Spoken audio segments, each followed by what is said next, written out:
டூஆர்டை point எடுத்தே ஆகணும். Ashu Malik chance இருக்குது. அங்குஷ் மேல டச் கிடைக்குமா? அடேங்கப்பா தரமான ஜம்ப். மினிமம் 3 புள்ளி எழுதி வைங்க சார். யோகேஷ் போகணும், அங்குஷ் போகணும். அண்ட் ஆஷிஷ் மாலிக்கும் கிளப்புறாரு. ஏஜென்ட் அஷு நமத்தியா ஒரு கிக்கு ட்ரை பண்றாரு. அஷு உள்ளுக்குள்ள 6 பேர். போனஸ் லைன் ஆன்ல இருக்கு. அதாவது அத்தங்க போனஸ் ட்ரை. ஓ ஓ ஓ ஆள வெல்ல தள்ளிட்டாரு. ஆனாலும் லைனை கிராஸ் பண்ணி அஷு மாலிக் கை வச்ச மாதிரி தான் இருக்கு. கவனிக்கணும் என்ன சொல்ல போறாங்க அங்க இருக்கிறவங்க ரெஃப்ரீஸ்னு. இப்போ பாத்தீங்கன்னா ஒரு சின்ன டிஸ்கஷன் போயிட்டு இருக்குது. அருமையான போனஸ்ங்க. போனஸ் கிளியரா போனஸ் பண்ணிட்டாரு.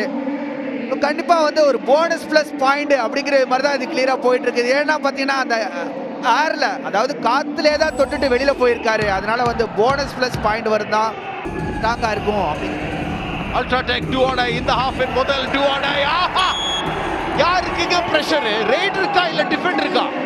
ஆஷு மாலிக் அது எந்த ரைட்ல போனாலும் டிஃபெண்ட் இருக்குது. ஆன் பிரஷர் டர்ன் பண்ணிட்டு அழகா யோகேஷோட பாயிண்டோட வரா.